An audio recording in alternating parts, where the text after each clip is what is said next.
नमस्कार बच्चों, आज के इस ओझा सर क्लासेस में आप सभी का स्वागत है। आपको पता है कि अभी हम क्लास 10 और 9 का सीबीएसई पर आधारित जो टेक्स्ट बुक है सेमुसी भाग 1 और भाग 2, इसी को अभी हम लोग लेकर के चल रहे हैं। इसी क्रम में आज आपके सामने जो क्लासेस प्रस्तुत हैं वो क्लास 9 के लिए है ना, कक्षा नौवीं क्लास 9 के लिए सेमुसी भाग 1 से जो लेसन 10 है पाठः 10 जटायुः शौर्यम, ये शीर्षक का नाम है चैप्टर 10th का। इसे आज हम लोग क्लास में पढ़ेंगे, इसको हम लोग देखेंगे। इसमें मुख्य रूप से कुल मिलाकर देखें तो टोटल 11 श्लोक हैं जो कि रामायण की कथा पर आधारित है। आज इसमें से जो पहला हम लोग श्लोक देखेंगे, इसमें स्पेशली अर्थ, व्याख्या और जो बोर्ड परीक्षा में जो प्रश्न पूछे जाते हैं उनका क्या पैटर्न है, इस पर हम लोग बृहद चर्चा करेंगे और साथ में व्याकरण भी देखेंगे। तो चलिए अब हम लोग इस क्लास को शुरू करते हैं। इसमें पहले एक बार हम लोग इसके रीडिंग को देते हुए फिर आगे की ओर बढ़ेंगे। थोड़ा सा मैं प्रसंग आपको मैं बताना चाहूँगा। जैसा कि आपको पता है कि रामायण में जब रावण सीता का हरण करके जब लंका की ओर लेकर के चलता है तो उस वक्त सीता जो है वो अपनी रक्षा के लिए पुकारती हैं। तो उस मार्ग में गृध्र जटायु से उनकी जो है मुलाकात होती है। इस क्रम में जब रावण सीता को लेकर के लंका की ओर जा रहा है तो वो सीता जो है उस गृध्र जटायु को देख करके पुकारती है कि आप हमारी रक्षा करें। प्रस्तुत जो श्लोक है, जो पाठ है, इसी से संबंधित है। तो चलिए अभी हम लोग इसके श्लोक एक बार रीडिंग देंगे, फिर इसके अर्थ और इसकी व्याख्या को देखते चलेंगे। सा तदा करुणा वाचो विलपंती सुदुखिता वनस्पति गतम गृध्रम ददर्शया आयत लोचना। पहला श्लोक है, कहता है कि सा तदा सा करुणा वाचो। यहाँ पर सा शब्द जो आया है ये सर्वनाम है, सा जो कि सीता के लिए आया है। सा मतलब सा सीता। तब जो है वह सीता करुणा वाचो, करुण वाणी में विलाप करती हुई, और वो सीता कैसी है इसका विशेषण यहाँ पर आया है सुदुखिता, बहुत ही दुखित है। तो ये विशेषण जो है सा के पहले आ जाएगा। तो सा दुखिता करुणा वाचो विलपंती, करुण वाणी में विलाप करती हुई। विलपंती में वी उपसर्ग है, लप धातु है, क्षत्रि प्रत्यय है और स्त्रीलिंग में ङिप प्रत्यय लग गया है। ठीक है ना।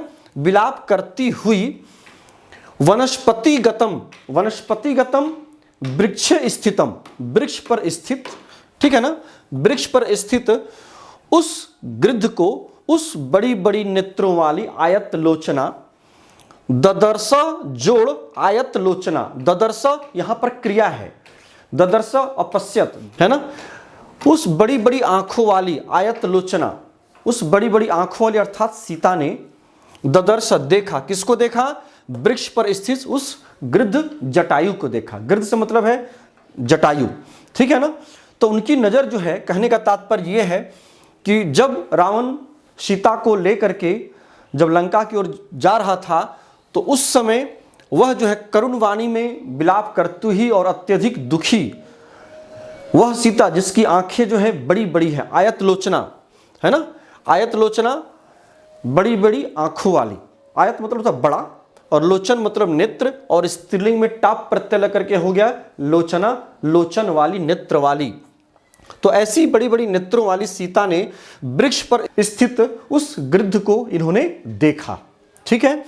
इसमें जो व्याकरण के शब्द हैं यदि आप देखें तो करुणा वाचो में वाचः जोड़ विलपंती, यहां पर वाचो हमें ओ टूटेगा तो विसर्ग हो जाएगा, वाचः हो जाएगा विलपंती, ठीक है।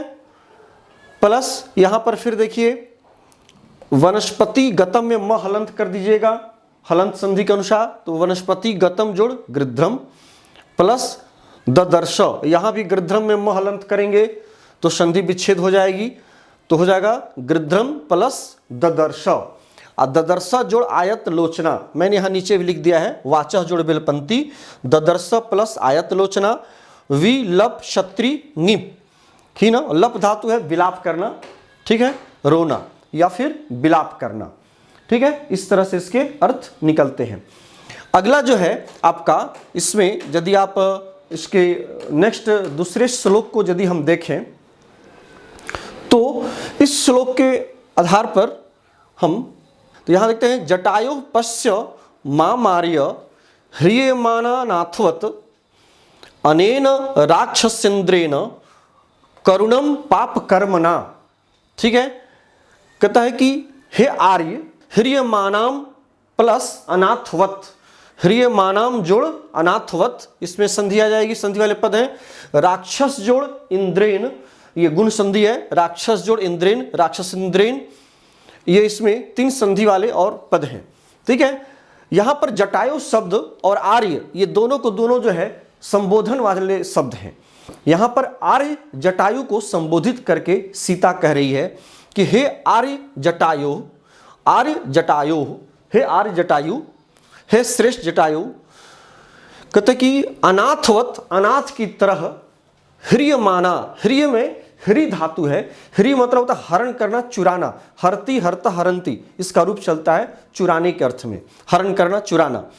तो कहता है कि अनाथ की तरह, मतलब जिसका कोई रखवाला नहीं है, कोई नाथ नहीं है, उस तरह से मैं अनाथ की तरह इस, कहता ह्रियमानाम, हरण करके ले जाता हुआ, ठीक है ना, कौन, कहता अनेन राक्षसेन्द्रेन पाप कर्मणा, अनेन पाप कर्मणा राक्षसेन्द्रेन, यदि अन्वय को देखेंगे तो हो जाएगा, कहता इस पाप कर्मी, पाप कर्म करने वाला जो रावण है, इस पाप कर्मी रावण के द्वारा, राक्षसेन्द्रेन, राक्षसेन्द्रेन जो है वो रावण का विशेषण है, ठीक है ना, तो कहता इस पाप कर्मी राक्षस इंद्र, राक्षसेन्द्रेन अर्थात रावणेन, उस रावण के द्वारा, कहता मुझको ले जाता हुआ, ठीक है ना, ह्रियमाना चुरा करके ले जाता हुआ, कहता माम पश्य, इसको मुझको आप क्या करें कि मुझे देखें, जो कि बड़ा ही करुण विलाप करी है, ठीक है ना, जो बड़ा ही करुण दशा में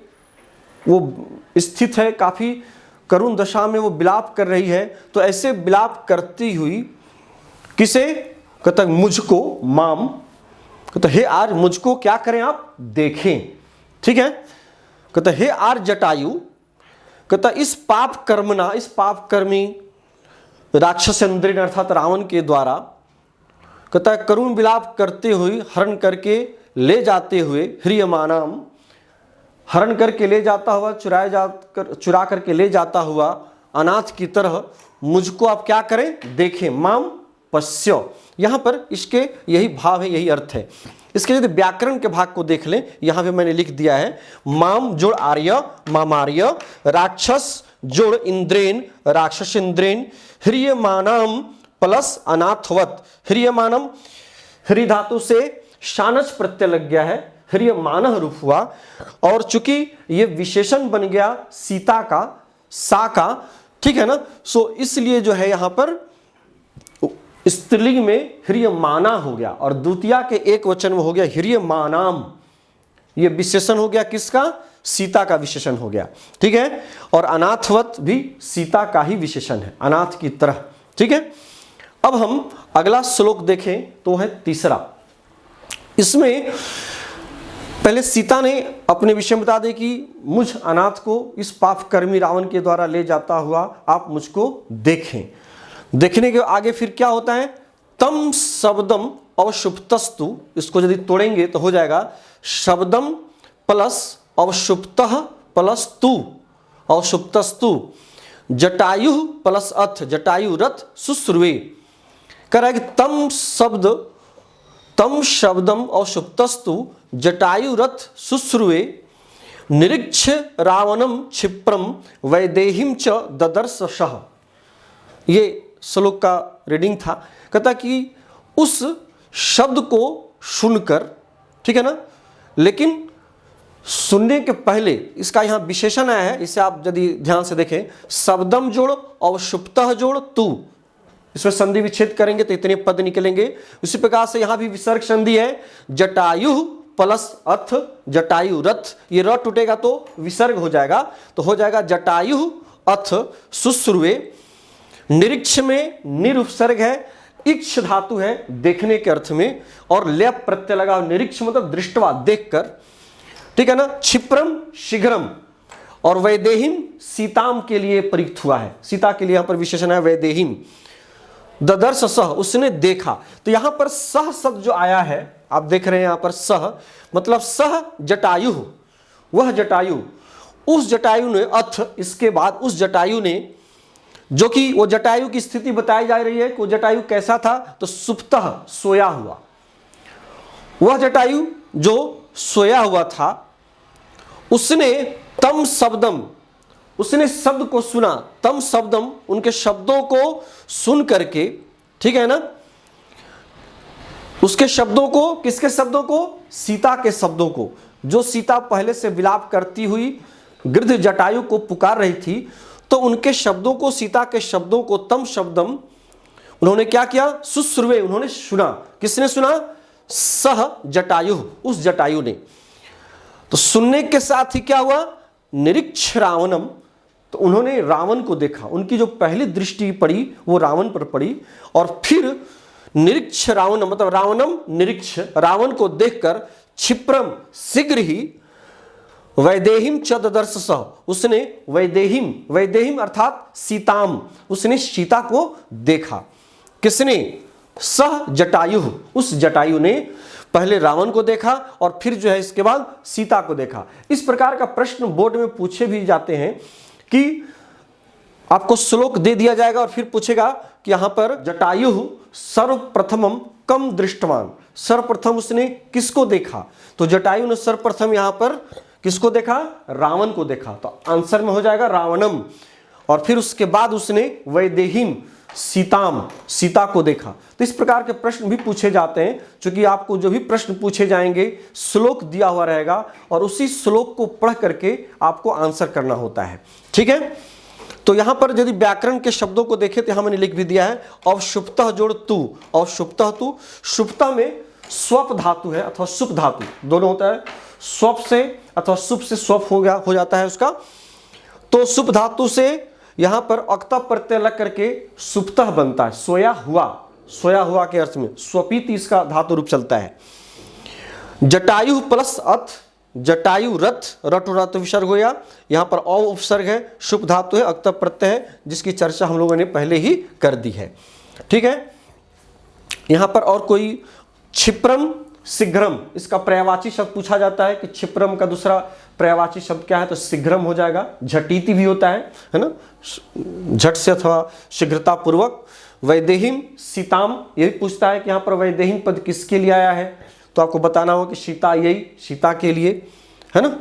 इस तरह से यहाँ पर जो तम जो है वो शब्दम के लिए आया है ना, तम सब जो प्रयुक्त हुआ है सर्वनाम वो शब्दम के लिए आया है। यहाँ पर अ निकलेगा तो औषुप्तः के साथ अलग हो जाएगा और ये स टूट करके विसर्ग हो जाएगा, इसलिए सुप्तः जोड़ तू सुप्तस्तु, ठीक है। इस तरह से इसके व्याकरण के भाग हैं। ददर्शा दृश्य धातु का रूप है, लिट लकार में भूतकालिक ऐतिहासिक घटना को बताने के लिए लिट लकार का प्रयोग हम लोग संस्कृत में करते हैं, तो वहां ददर्शा दृश्य धातु का लिट लकार का रूप आपको यहां दिया गया है। इसमें अगला जो चौथा श्लोक है फोर्थ, वह ततः पर्वत श्रृंगाभस तीक्ष्ण तुंड खगोत्तमः, ततः पर्वत श्रृंगाभस तीक्ष्ण तुंड खगोत्तमः, वनस्पति गतः श्रीमान ब्याजहरः शुभाम गिरम।